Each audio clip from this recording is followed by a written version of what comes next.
گزشتہ خطبات میں عقیدہ توحید کے حوالے سے اللہ رب العالمین نے جو 20ویں پارے کی ابتدائی آیات میں گفتگو کی ہے، بات کی ہے، اس کے حوالے سے سمجھنے سمجھانے کے متعلق ہماری بات ہوئی تھی۔ عقیدہ توحید کے بعد ایک کامن سوال ہمارے ذہن میں آتا بھی ہے اور آنا بھی چاہیے کہ اللہ رب العالمین کے ساتھ اس طرح کا تعلق ہم رکھیں، اس کا تعارف اس طرح کا ہم حاصل کریں، اس پر ہم عمل کریں تو پھر اس کا ہمیں بدلہ کیا ملے گا؟ مسلمان مومن یقینی طور پر اپنی عبادات کا، اپنے افعال کا، اپنے اعمال کا بدلہ پائے گا، اور وہ اس کی عبادات ہوں یا افعال ہوں یا اعمال ہوں، بدلہ اس کا بہترین سے بہترین بھی ہو سکتا ہے، بدلہ اس کا برے سے برا بھی ہو سکتا ہے۔ اللہ تبارک و تعالیٰ نے جو مومنوں سے وعدہ کیا ہے وہ جنت کا وعدہ ہے، اپنی رضا کو دینے کا وعدہ ہے، اور یہی جب مومن کو چیز ملے یا جب مل جاتی ہے تو اس کی دنیا بھی سنور جاتی ہے اور اس کی آخرت بھی سنور جاتی ہے، اس کی دنیا بھی بہترین ہو جاتی ہے اور اس کی آخرت بھی بہترین ہو جاتی ہے۔ سورۃ توبہ کی یہ آیت ہمارے سابقہ مضمون کے سمجھنے اور سمجھانے کے بعد ہمیں یہ بتلاتی ہے کہ اللہ رب العالمین کے ساتھ جب ہمارا تعلق اس طرح کا ہوگا جو ہم نے سابقہ سنا، تو پھر اللہ نے ہمیں کہا ہے وعد اللہ المؤمنین والمؤمنات۔ تفسیری نکات میں سے ایک نقطہ یہ بھی سمجھ لیں کہ قرآن مجید کے اندر اللہ رب العالمین کا جو کلام ہے اور اس کلام میں جو مخاطب ہے وہ عمومی طور پر مذکر کا صیغہ ہے، اس میں مرد اور عورت دونوں شامل، لیکن بعض مقامات اس طرح کے ہیں جہاں اللہ رب العالمین نے مذکر علیحدہ ذکر کیا اور مؤنث علیحدہ ذکر کیا، اور اس کی وجہ اور سبب یہ کہ اکرام دیا گیا ہے، احترام دیا گیا ہے۔ ان المسلمین والمسلمات والمؤمنین والمؤمنات، یہاں اللہ رب العالمین نے اپنے عبادت گزار بندوں کا ذکر کیا، یہ 22ویں پارے کی شروع کی آیت۔ وہاں اللہ نے مسلمات اور مومنین الگ الگ ذکر کیے، وہاں اللہ رب العالمین نے مومن اور مومنات الگ الگ ذکر کیے، صائم اور صائمات الگ الگ ذکر کیے، قانت اور قانتات الگ الگ ذکر کیے، اس وجہ سے کہ اللہ رب العالمین اپنی بندگی کرنے والوں کو احترام دے رہا ہے، عزت دے رہا ہے، ان کا ذکر احترام کے ساتھ اللہ کر رہا، اکرام کے ساتھ کر رہا۔ اور یہاں پر بھی اللہ رب العالمین نے مومن اور مومنات ان دونوں کا ذکر کیا الگ الگ۔ وعد اللہ المؤمنین والمؤمنات، اللہ رب العالمین کا وعدہ ہے مومنوں کے ساتھ بھی اور مومنات کے ساتھ بھی، اور یہ مومن اور مومنات وہ نہیں جو ہمارے ہاں رائج ہے مومن بھائی، یہ وہ ہے جو اللہ رب العالمین کو پہچان کر اپنی زندگی گزارتا ہے، عقیدہ توحید کی بنیاد پر اعمال کرتا ہے، جس کو اللہ رب العالمین نے مومن اور مومنات کہا ہے، نام رکھنے سے نہیں، اعمال سے اس کی صفات بتلاتی ہیں کہ ہاں یہ مومن ہے، ان سے اللہ رب العالمین کا وعدہ ہے۔ اور وعدہ کس چیز کا ہے؟ جنات تجری من تحتها الانہار، جنت ہم عرفاً اللہ رب العالمین کی جنت سمجھتے ہیں، یقیناً وہی ہے۔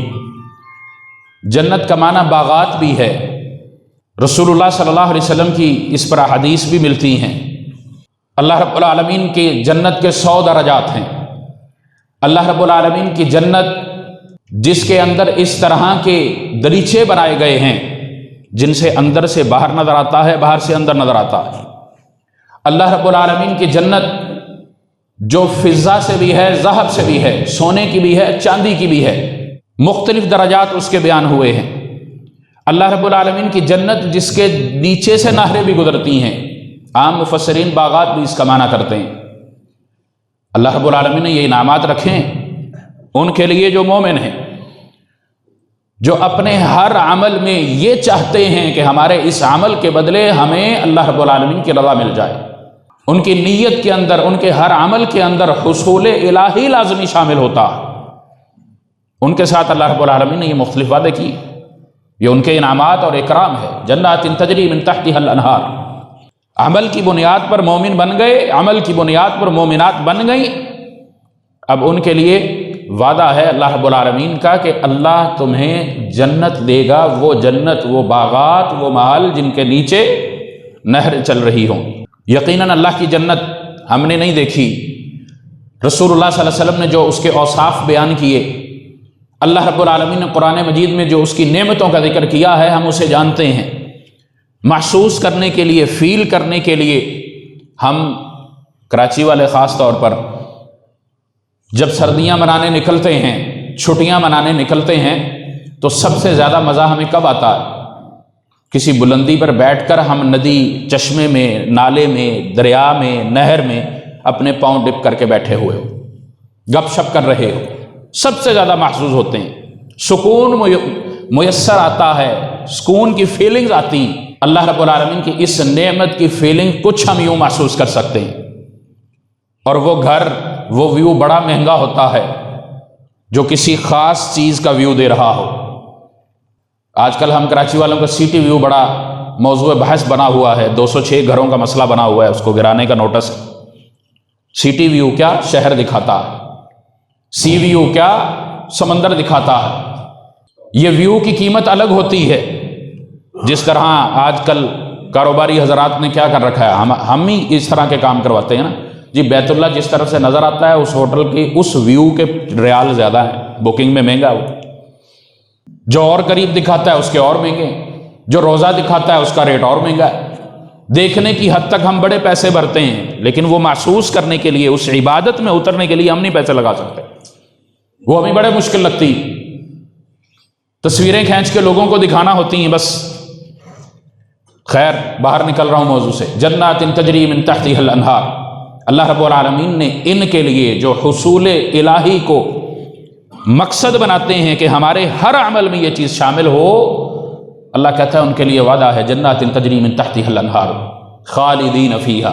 دوسرا وعدہ، یہ وہ نعمت نہیں ہے کہ تھوڑی دیر کے لیے ملی اور پھر واپس ہو گئی، خالدین فیہا، اللہ کہتا ہے یہ ہمیشہ اس میں رہیں گے۔ وَمَسَاكِنَ طَيِّبَةً فِي جَنَّاتِ عَدْنٍ، اللہ رب العالمین پھر ان کو کہا طیب ہے، پاکیزہ ہے، سکون والی ہے یہ جنت جس میں انہوں نے ہمیشہ رہنا۔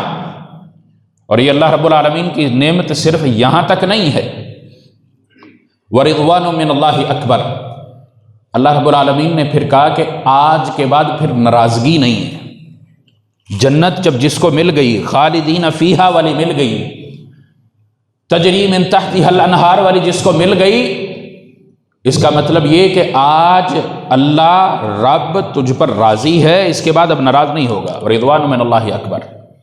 اور اللہ رب العالمین نے اس آیت مبارکہ میں جنت کی خوشی سے بڑی خوشی اپنی رضا کو قرار دیا، اور محمد رسول اللہ صلی اللہ علیہ وسلم کی ساری زندگی اللہ رب العالمین کی رضا میں گزری، اللہ رب العالمین کو راضی رکھنے میں گزری۔ ہم تو امت محمدیہ کے گناہ گار لوگ ہیں، ہمیں تو رب کو راضی کرنا پڑے گا، پھر اس کو برقرار رکھنا پڑے گا، یہ اگلا مرحلہ ہے۔ اور امام طبری رحمہ اللہ نے ایک نقطہ ذکر کیا ہے اپنی تفسیر میں، تفسیر طبری بڑی مشہور ہے، محمد بن جریر الطبری رحمہ اللہ، کہ اللہ رب العالمین نے رضوان یہ خبر دی ہے، تنوین کے ساتھ اس کو ذکر کیا ہے، یعنی کہ اللہ رب العالمین کی رضا کی اہمیت بتلانے کے لیے کہ اللہ کی رضا جنت سے بڑی نعمت ہے۔ وَرِضْوَانٌ مِّنَ اللَّهِ اکبر، کبیر نہیں اللہ نے کہا، اکبر کہا، یہ اس میں تفضیل ہے، جو یہ معنی بتلاتی ہے کہ جو پچھلی نعمت اللہ رب العالمین نے ذکر کی، جنت اور جنت میں ہمیشگی، یہ اس سے بڑی نعمت ہے۔ ذَلِكَ هُوَ الْفَوْزُ الْعَظِيمُ، یہی نجات والے ہیں، یہی فلاح والے ہیں۔ دنیا کی زندگی جس طرح بھی انہوں نے گزاری ہے، مال و دولت نہیں تھا، جس طرح سے مراد یہ نہیں کہ اپنی مرضی سے۔ ہمارے ہاں کرائٹیریا کیا ہے؟ جس کے پاس مال و دولت زیادہ ہو، سٹیٹس جس کا اونچا ہو، رہن سہن جس کا بہت ویل سٹینڈ ہو، ہم اس کو سمجھتے ہیں شاید یہ فلاح والا، نجات والا ہے۔ ہاں، جس کے پاس یہ ہو لیکن اللہ کی عبادت بھی ہو، خشیت الہی بھی ہو، اللہ کا ڈر بھی ہو، لیکن جس کے بعد دنیا کی ناز و نعمتیں ساری موجود ہیں لیکن اللہ کی رضا موجود نہیں ہے، اس کی اس نعمتوں کے اندر اللہ رب العالمین کی رضا کا حصول شامل نہیں ہے، تو پھر دنیا میں تو زندگی گزار گیا، وہاں اس کے ساتھ یہ معاملہ نہیں۔ اس کے اعمال وہاں اللہ کے ہاں قابل قبول نہیں، اس کو نجات والا قرار نہیں دیا گیا۔ ذالک هو الفوز العظیم۔ ہر بندہ، ہر انسان اپنا سٹیٹس آخرت والا دنیا میں دیکھ سکتا ہے، اور اللہ رب العالمین نے محمد عربی صلی اللہ علیہ وسلم آپ کی سیرت سے، آپ کی زندگی سے اس طرح کے کام کروائے ہیں جن کا بدلہ اللہ کی رضا ہے۔ چند چیزیں اللہ رب العالمین نے قرآن مجید میں ذکر کی ہیں۔ مثل الذین ينفقون اموالهم ابتغاء رضوان اللہ وتثبیتا من انفسهم۔ اللہ رب العالمین نے یہاں پر ان لوگوں کا ذکر کیا جو اللہ کے راستے میں خرچ کرتے ہیں۔ اموالہم فی سبیل اللہ، مال اللہ کا دیا ہی بندے کے پاس ہوتا ہے، وہ کیا کرتے ہیں؟ ينفقون اموالہم فی سبیل اللہ، کھلے دل کے ساتھ، رضا کے ساتھ، خوشی کے ساتھ اللہ رب العالمین کے راستے میں خرچ کرتے ہیں۔ اللہ کہتا ہے میری رضا ملتی ہے۔ اللہ رب العالمین کی رضا حقوق والدین میں بھی ہے۔ محمد رسول اللہ صلی اللہ علیہ وسلم کی حدیث ہے، اللہ رب العالمین کی رضا چاہتے ہو، رضا الرب عن رضا الوالد وسخط الرب فی سخط الوالد۔ آپ علیہ الصلوۃ والسلام نے ہمیں فارمولہ دے دیا، اور اس کے ساتھ یہ اصول بھی یاد رکھیں، تشریح لازمی کرنا پڑتی ہے کہ اللہ رب العالمین کی معصیت کے باہر اگر والد حکم دے گا، نافرمانی اللہ کی پر والد حکم دے گا، وہ نہیں مانی جائے گی۔ اللہ کی اطاعت ہوگی، بندگی ہوگی، فرما برداری ہوگی، تو اس میں اگر والد کی نافرمانی اولاد کرتی ہے تو اللہ کی ناراضگی ہے۔ عبادت کے اندر والد راضی ہے اور اس پر اس کو ناراض کرتے ہو تو پھر صرف والد ناراض نہیں ہے، اللہ رب العالمین بھی ناراض ہے۔ نوجوان عام طور پر اپنی مرضی سے زندگی گزارنا چاہتے ہیں، والد نے زندگی گزار لی ہوتی ہے، بڑھاپا شروع ہوتا ہے، ہو سکتا ہے اس کی جوانی بھی اسی طرح گزری ہو، لیکن بڑھاپے میں سمجھ آ گئی، اب وہ چاہتا ہے کہ میری اولاد دیندار ہو، نمازی پرہیزگار ہو، صدقہ خیرات کرنے والی ہو، اور اولاد نہیں مانتی، نوجوانی کا جوش۔ اب یہاں اگر والد ناراض ہے تو اولاد کے ساتھ اس کے معاملات ٹھیک نہیں، اللہ رب العالمین کے بھی اپنے بندے اس کے ساتھ ٹھیک نہیں۔ رضا الرب فی رضا الوالد، والد راضی ہے، اسی کے اندر اللہ رب العالمین کی رضا ہے، اللہ کی بندگی ہے۔ اور یہ نوجوانوں کے لیے عام پیغام ہے، رسول اللہ صلی اللہ علیہ وسلم کا یہ فرمان، میری اپنی بات نہیں۔ عبادات کے اندر، بندگی کے اندر اگر والد کی بھی نافرمانی بندہ کرتا ہے تو پھر اللہ رب العالمین اس سے ناراض ہے، اور اس کا الٹ اللہ رب العالمین کی رضا چاہتے ہو تو پھر والد راضی کر لو۔ اور اسی طرح اللہ رب العالمین نے بھی قرآن مجید میں خاص طور پر سلیمان علیہ الصلاۃ والسلام کا بھی ذکر کیا، سورۃ النمل میں، رب اعوذ اعنی علی ذکرک و شکرک۔ اللہ رب العالمین سے سلیمان علیہ الصلاۃ والسلام جب مخاطب ہوئے تھے، اس کے اندر کیا تھا؟ اللہ رب العالمین کی نعمتوں پر شکر۔ اس کے اندر یہ بھی ایک چیز موجود کہ اللہ رب العالمین کی جو نعمتیں ہیں اس پر شکر ادا کرنا چاہیے۔ سلیمان علیہ الصلاۃ والسلام نے شکر ادا کیا تھا، ان کا جب واقعہ پڑھیں تو کتنی نعمتیں، اللہ رب العالمین نے ان کو جانوروں کی زبان کا علم دیا، جنوں سے مخاطب ہیں، اللہ رب العالمین نے ان کو اس طرح کا ملکہ دیا کہ ایک جگہ سے دوسری جگہ اڑ کر جا سکتے ہیں، یہ اللہ رب العالمین کی نعمتیں، اللہ رب العالمین کا شکر ادا کر رہے ہیں۔ اور اسی طرح احقاف میں اللہ رب العالمین نے جو ذکر کیا ہے وہ والدین سے متعلق ذکر کیا ہے، ان اعمل صالحا ترضا وادخلنی برحمتک فی عبادک الصالحین۔ یہ سلیمان علیہ الصلاۃ والسلام نے کہا، اللہ تیری رضا چاہتا ہوں، میرے جو اعمال ہیں اس کی بنیاد میں، اس میں جو نیت ہے، وہ جو میرا اخلاص ہے، وہ تیری رضا ہے، تو راضی ہو جا، وادخلنی، اور مجھے داخل کر دے، کس میں؟ فی عبادک الصالحین۔ حالانکہ نبی ہیں، اللہ کے نبی ہیں، اللہ کے پیغمبر ہیں، وہی اترتی ہے، جبرائیل امین اللہ کا پیغام لے کر آ رہا، اس کے باوجود اللہ رب العالمین نے سلیمان علیہ الصلاۃ والسلام کے الفاظ اپنا کلام بنا کر ہمیں اتارے ہیں۔ اور احقاف میں یہی ملتے جلتے الفاظ ہیں، لیکن ترضا کے بعد ہے وَأَصْلِحْ لِي فِي ذُرِّيَّتِي، أَنْ أَعْمَلَ صَالِحًا تَرْضَاهُ وَأَصْلِحْ لِي فِي ذُرِّيَّتِي، یہ سورۃ الاحقاف میں۔ اللہ ہمارے اعمال تیری رضا کے لیے ہیں، اور اس سے آگے ہماری اولاد کی بھی اصلاح کر دے۔ والد نیک ہوگا اولاد کے لیے دعا بھی کرے گا، اس کی نیکی کا اہتمام بھی کرے گا، اس کو سکھائے گا بھی۔ انی تبت الیک و انی من المسلمین، تیری طرف ہی میں رجوع کرتا ہوں۔ اور رجوع کا معنی، توبہ کا معنی بھی رجوع ہے، اور رجوع کا معنی اللہ رب العالمین کی طرف پلٹنا ہے۔ وانی من المسلمین، اللہ رب العالمین کی طرف رجوع کرنے والی ذات کون سے بندے کی ہوتی ہے؟ اللہ رب العالمین کی طرف رجوع کرنے والے اسی بندے کی ذات ہوتی ہے، وہی بندہ ہوتا ہے جو اللہ سے ڈرتا ہے۔ اور یہاں پر اللہ رب العالمین نے اس توبہ کے ساتھ یہ بھی اقرار کروایا کہ میں اللہ مسلمانوں میں سے ہوں۔ مسلمان نہیں ہے، اللہ کو نہیں مانتا، کافر ہے، تو اس کا مطلب توبہ بھی نہیں کرے گا، اللہ کی طرف پلٹے گا بھی نہیں، رجوع بھی نہیں کرے گا۔ اللہ رب العالمین نے یہاں دونوں چیزوں کا اقرار کروایا، انی تبت الیک و انی من المسلمین، اللہ میں تیری طرف رجوع کرتا ہوں۔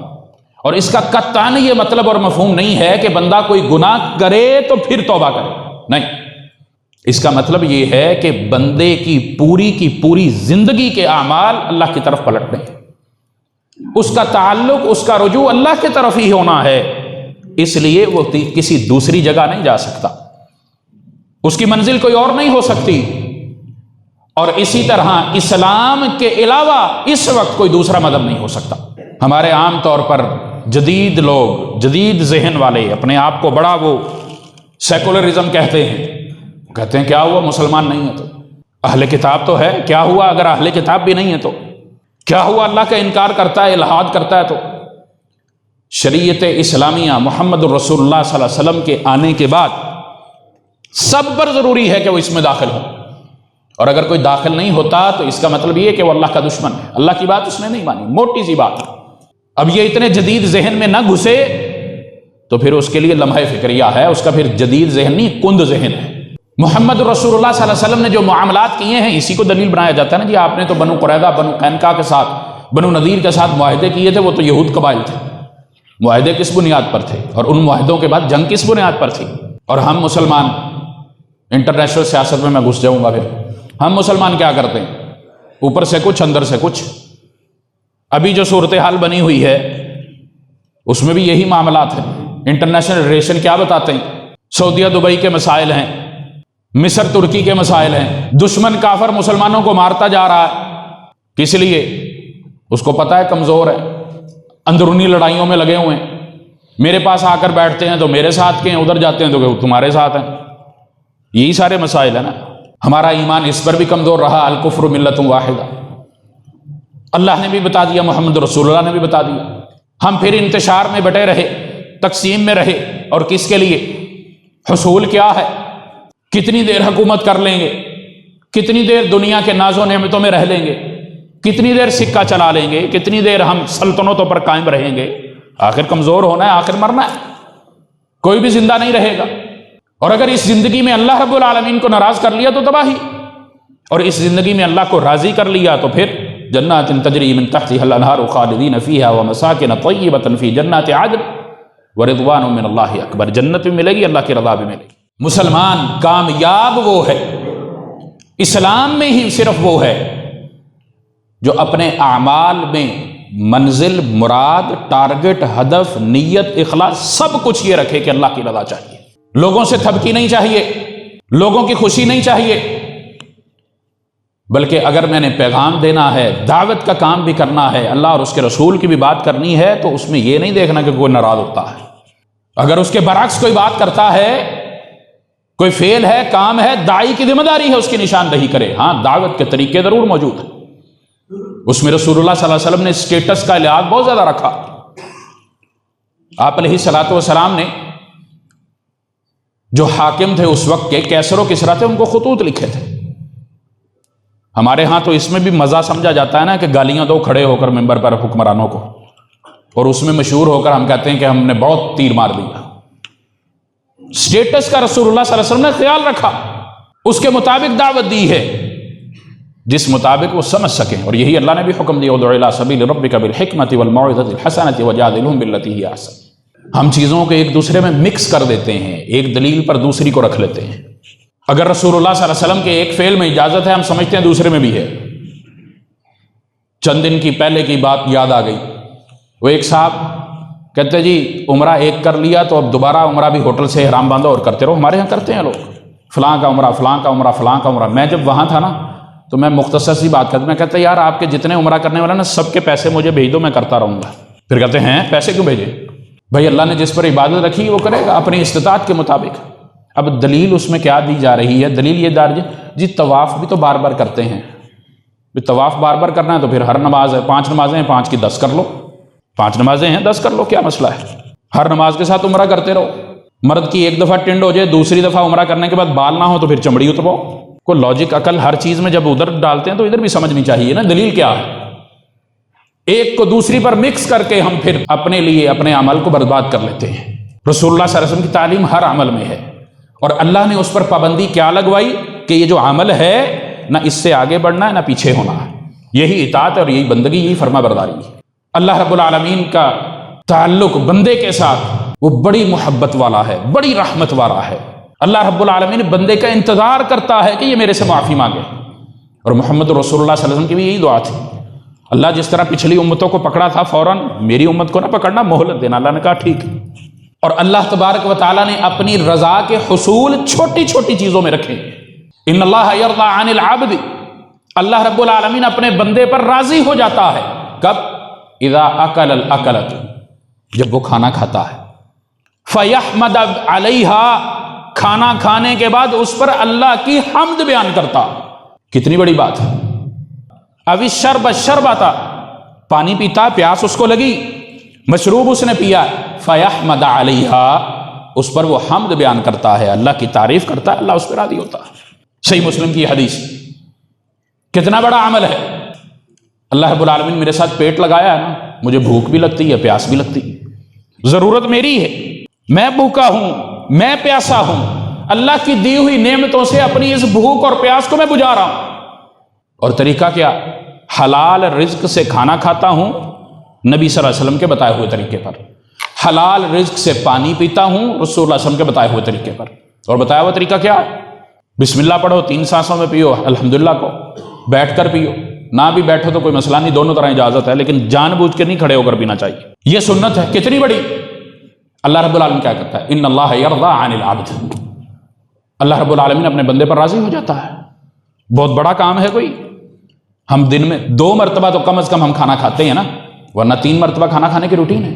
اور پانی کتنی دفعہ پیتے ہیں پتہ ہی نہیں. پینے کی اور بھی چیزیں وہ چھوڑنی چاہیے، اس طرف نہیں جاتا میں فی الحال، مجبوری نہیں ہے. وہ صرف تھوڑا سا بندہ تردد کرے نا کہ میں نے اس لت سے اپنے آپ کو دور کرنا ہے تو وہ کر سکتا ہے. پانی ہے، دودھ ہے، مشروب ہے حلال، وہ پیتا ہے، اپنی ضرورت پوری کرتا ہے، اپنا پیٹ بھرتا ہے. اور فعل کیا ہے؟ فیحمد علیہا، کھایا اور پیا، اللہ کی تعریف اس نے کی. اللہ کہتا ہے میں اس بندے سے راضی. کوئی بڑا عمل نہیں، کوئی بڑا فعل نہیں ہے. اللہ رب العالمین کی رضا اس چھوٹے سے عمل کے بدلے ہمیں مل رہی ہے. اور اگر مومن مسلمان اس رضا کو پانے میں بھی ناکام رہے، حلال کی جگہ حرام کھاتا رہے، تو پھر اللہ رب العالمین کی ناراضگی اس کے برعکس یقینی ہے. محمد رسول اللہ صلی اللہ علیہ وسلم نے متفق علیہ حدیث ہے، رسول اللہ صلی اللہ علیہ وسلم نے اللہ رب العالمین کے متعلق یہ بات ہمیں بتلائی. اللہ رب العالمین اپنے بندوں سے راضی ہوگا اور راضی ہو کر کیا کہے گا؟ جنت میں داخل ہو جاؤ. جنت میں داخل ہو گئے، اللہ رب العالمین پھر کہے گا حل رضیتم، تو تم راضی ہو؟ ہاں اللہ راضی ہیں، جنت مل گئی، ناز و نعمتیں مل گئیں. وہ جنت جس کے یاقوت اور لؤلؤ مرجان کے پتھر بنے ہوئے ہیں، اینٹیں لگی ہوئی ہیں، سونے چاندی کا کہ اس کے اندر دیواریں ہیں، اس کا گارا مشک کا ہے، اس کے محل بنے ہوئے ہیں. اللہ راضی. اللہ کہتا نہیں اور رضات میری چاہیے تمہیں ابھی، اور باقی ہے. کیا رضات ہے اللہ کی؟ اللہ کہتا ہے آج کے بعد میں تم سے ناراض نہیں ہوں گا، آج کے بعد تم پر ناراضگی ختم. رضات ہی رضا ہے، رضا ہی رضا ہے. اللہ رب العالمین کی رضا جس کو مل گئی ذالک هو الفوز العظیم. اللہ رب العالمین نے اس کو بڑی کامیابی قرار دیا، عظیم. فوز بھی کہا، عظیم بھی کہا. فقد فاز فوزا عظیما، خطبے میں بھی سنتے ہیں نا. اس کے ساتھ کیا ہے؟ کیا ہے اس کے ساتھ؟ من یطع الرسول، اللہ رب العالمین کی اطاعت ہے نا، اللہ کے رسول کی اطاعت ہے نا. اللہ رب العالمین کہتا ہے یہ نجات والا ہے. اس کو جو رزلٹ مل رہا ہے، نتیجہ مل رہا ہے، وہ بڑا عظیم ہے، وہ کامیاب ہو گیا. اور جنت کے حصول کے بعد اللہ رب العالمین اتنا بڑا انعام دے رہا ہے کہ آج میں راضی ہوں، آج کے بعد ناراضگی ختم. اس کے بعد بھی اللہ رب العالمین کا ایک اور انعام ہے جنتیوں کے لیے، اللہ کی رضا بندے کے لیے بہت ضروری ہے، اور یہ فیصلہ اس کے اعمال نے کرنا ہے۔ اللہ کی جنت مل گئی تمام نعمتوں کے ساتھ، تمام خصوصیات کے ساتھ، اور اللہ کی نعمتوں کے بعد اللہ کی رضا مل گئی، ناراضگی کبھی نہیں ہوگی، اور اس کے بعد سب سے بڑا انعام اللہ رب العالمین کا دیدار ہے۔ اللہ تعالی ہم سب کو نصیب فرمائے۔ اب بندہ محنت دنیا میں کرے گا تو پالے گا، نہیں کرے گا تو نہیں ملے گا، سادہ سی بات ہے۔ اگر وہ یہ فوز چاہتا ہے، یہ عظیم مرتبہ، یہ عظیم مقام چاہتا ہے، تو اس کو دنیا میں اپنے ہر قدم کو پھونک کر رکھنا پڑے گا، اس کو دیکھنا پڑے گا میرے معاملات کیا ہیں۔ اس کی ایک مثال میں دے دیتا ہوں، جنت کے حصول کی، جنت کے حصول کی، اس کی نعمتوں کی۔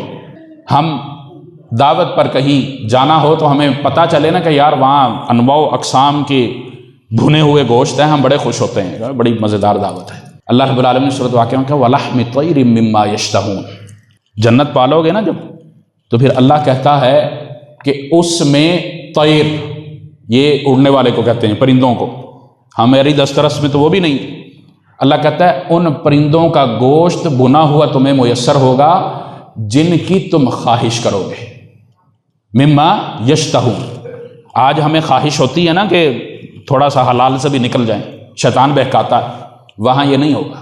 وہاں اللہ رب العالمین نے حلال و حرام کی تقسیم ختم کر دینی ہے۔ وہاں انسان کو اللہ رب العالمین نے، مسلمان کو جو جنت میں داخل ہو گیا، اس کو یہ درجہ دے دینا ہے، یہ رزلٹ اس کو دے دینا ہے، وَلَحْمِ طَيْرٍ مِّمَّا يَشْتَهُونَ، جس کا تیری خواہش ہوتی، جس کا تیرا دل کرتا ہے اس کا کھا لے۔ بیماری نہیں ہے، بڑھاپا نہیں ہے، نزلہ زکام، باتھ روم واش روم کچھ بھی نہیں۔ یہ ساری نعمتوں کے حصول کے لیے دنیا میں محنت کرنا پڑے گی، اللہ کی رضا یہاں لینا پڑے گی، یہاں سے سرٹیفکیٹ لے کر جانا پڑے گا۔ وہاں جا کر بندہ کہے کہ نہیں میں دنیا میں تو جس طرح مرضی زندگی گزار لوں، وہاں جا کے مل جائے گا، ایسا نہیں ہے۔ یا یہ سمجھ لینا، یہ نظریہ رکھ لینا جی ابھی تو جو ہے اس کو اویل کرو، وہاں دیکھی جائے گی، دیکھی نہیں جائے گی۔ یہ اپنے آپ کو دھوکہ نہیں دینا چاہیے۔ اللہ رب العالمین نے جب ساری چیزیں بتلا دی تو پھر یہ جملہ قابل قبول نہیں۔ اور محمد رسول اللہ صلی اللہ علیہ وسلم نے، ابو ہریرہ رضی اللہ تعالیٰ عنہ کی حدیث ہے، اس میں 3 چیزوں کا ذکر کیا ہے۔ ان اللہ یرضی لکم ثلاثا، اللہ رب العالمین تم سے 3 چیزوں سے متعلق راضی ہوتا ہے، وَيَكْرَهُ لَكُمْ ثَلَاثًا، اور اللہ رب العالمین 3 چیزوں سے کراہت کرتا ہے۔ اور وہ 3 چیزیں کیا ہیں جن سے اللہ رب العالمین راضی ہوتا ہے؟ فَيَرْضَى لَكُمْ أَن تَعْبُدُوهُ وَلَا تُشْرِكُوا بِهِ شَيْئًا، اللہ جس چیز سے راضی ہوتا ہے وہ یہ ہے کہ اس کی عبادت کرو، اس کے ساتھ کسی کو شریک نہ ٹھہراؤ۔ یہ 2 چیزیں ہو گئی، تَعْبُدُوهُ وَلَا تُشْرِكُوا بِهِ شَيْئًا وَأَن تَعْتَصِمُوا بِهِ، اللہ رب العالمین کی رسی کو، بِحَبْلِ اللَّهِ جَمِيعًا، سب کے سب اللہ کی رسی کو مضبوطی سے تھام لو، وَلَا تَفَرَّقُوا، اس میں تقسیم نہیں ڈالو، تفرقہ نہیں ڈالو، دراڑ نہیں ڈالو۔ اور اللہ رب العالمین ناراض کس سے ہوتا ہے؟ ان 3 چیزوں سے اللہ راضی ہوتا ہے۔ ناراض اللہ رب العالمین کس سے ہوتا ہے؟ قیل وقال، قیل وقال کیا ہے؟ عمل نہیں کرنا، جو بنی اسرائیل نے گائے کے معاملے میں کیا تھا نا، سورۃ بقرہ میں واقعہ موجود ہے، کرنی نہیں تھی، کیسی ہو، کس طرح کی ہو۔ ہم نے بھی عمل جب نہیں کرنا ہوتا نا تو پھر سوال و جواب کرتے رہتے ہیں، سوال سے سوال، سوال سے سوال، بال کی کھال اتارنا جس کو کہتے ہیں، قیل وقال۔ پھر اللہ رب العالمین نے کثرت السؤال، سوال کی کثرت، وہ بھی اسی میں، یہ دوسری چیز ہے جو اللہ رب العالمین کی ناراضگی کا سبب بنتی، سوال کیے جانا کیے جانا کیے جانا۔ وَإِضَاعَةِ الْمَالِ، اللہ کے راستے میں تو مال خرچ نہیں کرنا، لیکن ویسے مال ضائع کرتے رہنا، شادی بیاہ پہ اڑاتے رہنا ہے، اللہ کی نافرمانی میں اڑاتے رہنا ہے، مسجد کے کسی کام کے لیے کوئی ضرورت ہے تو موت پڑ جائے گی، اللہ کے راستے میں دینے کے لیے کسی نے تلقین کر دی تو مر جائیں گے، سب کچھ ختم ہو جائے گا، زکوٰۃ نکالنی پڑی تو مال تھوڑا ہو جائے گا۔ اللہ رب العالمین کو مال کا ضائع کرنا یہ بھی اللہ کی ناراضگی کا باعث ہے۔ یہ 3 چیزیں اللہ کو راضی کرنے والی، 3 چیزیں اللہ کو ناراض کرنے والی، فیصلہ میں نے اور آپ نے کرنا ہے۔ اللہ نے یہ مہلت ہمیں دی ہے، دنیا میں ہم رہتے ہیں، یہ زندگی موجود ہے، جب تک یہ مہلت موجود ہے اس وقت تک ہم فیصلہ کر سکتے ہیں۔ حد اللہ رب العالمین نے ہمارے درمیان کر دی ہے، حد فاصلہ موجود ہے، اللہ کی ناراضگی لے لیں یا اللہ کی رضا لے لیں، دونوں طرح ہمارے حق میں ہی فیصلہ ہے۔ اللہ تعالیٰ ہمیں عمل کی توفیق عطا فرمائے۔